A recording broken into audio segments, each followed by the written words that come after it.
Welcome to my basement! Apparently there were over 400 cartridges released for the C64.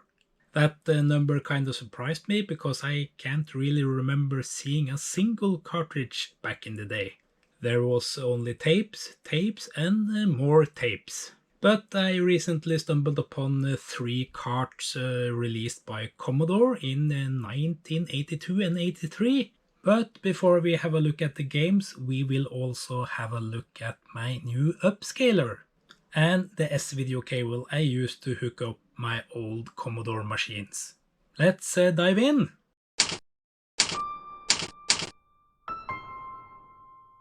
So I'm back here with my bread bin, and today I was thinking about checking out two things, namely two packages. One of them containing a new upscaler, and the second one containing some games on cartridges. So yeah, let's unbox the upscaler first and see if we can get a good picture, and then we will have a look at some games. So yeah, it's the Retroscaler 2X, which can take both S-video and composite and produce HDMI. This is not a very expensive upscaler, but it's not the cheapest either. Here in Norway it costs between $90 and $100, but it's of course a lot cheaper than, for instance, the Framemeister. So in the package we have an invitation. Nice. Hoping it's a barbecue. It's actually the QR code for a Discord server, or as they call it, Discord server, and their official store.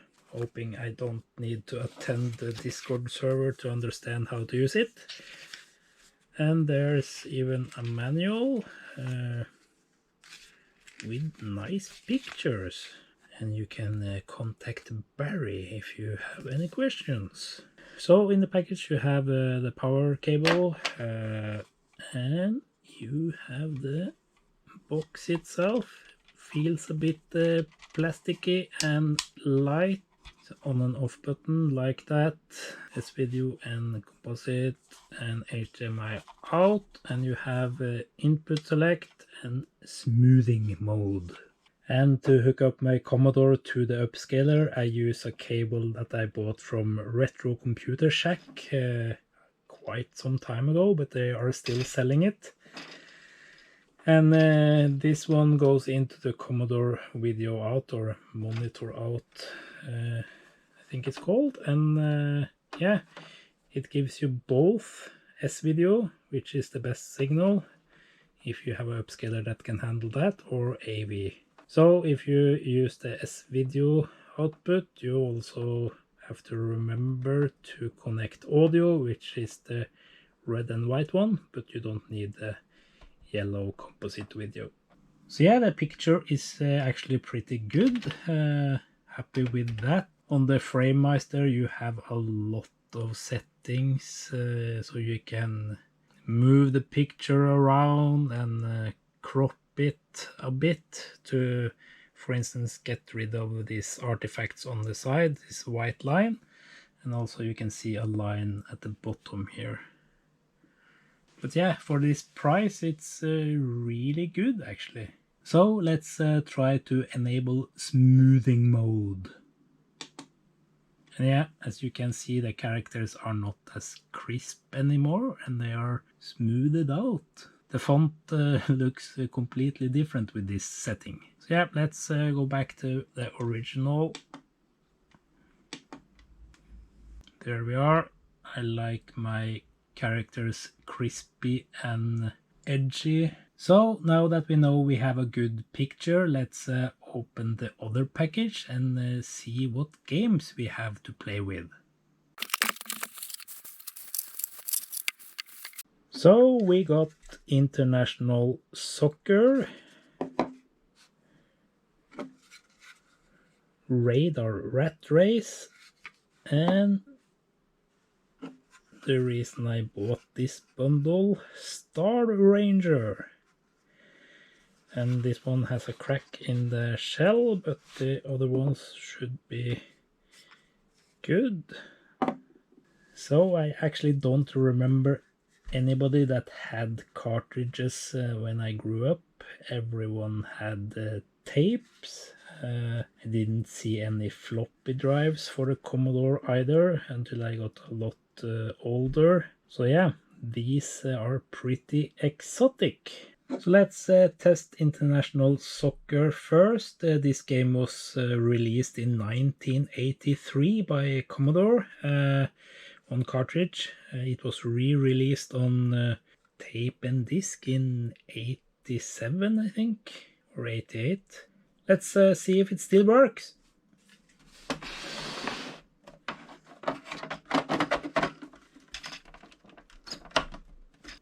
Commodore, written by Andrew Spencer. So pressing F1 and F3 sets the colors of your player. So let's be blue, and I'm not going to play against another player. I'm gonna play against the computer, and you hit F5 to specify the level the computer should be at. Maybe 1 is enough for this demonstration.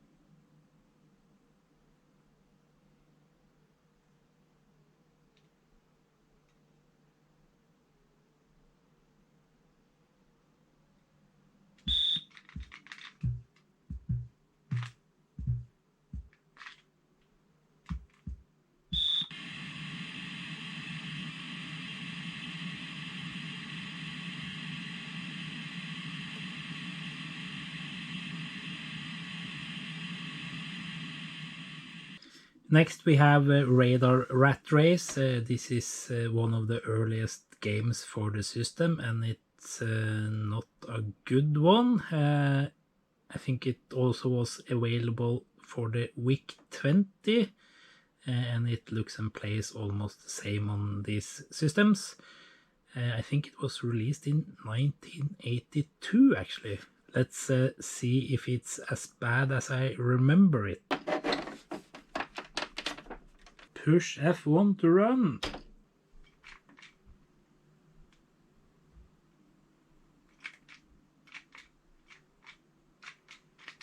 Then we have a Star Ranger.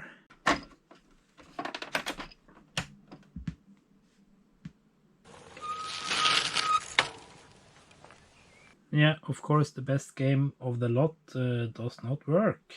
So it's good to know that the quality control has passed. Yeah, it looks pretty good. So I will clean the pins some and then resolder the chips to see if that makes a difference. If not, I guess one of the chips are bad.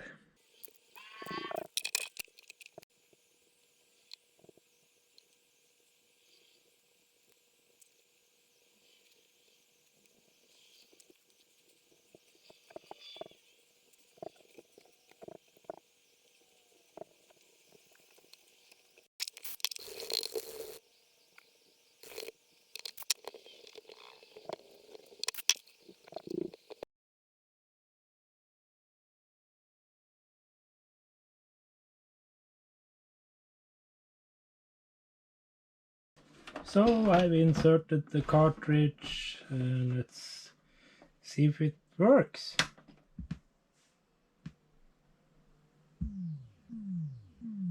Yes! Nice!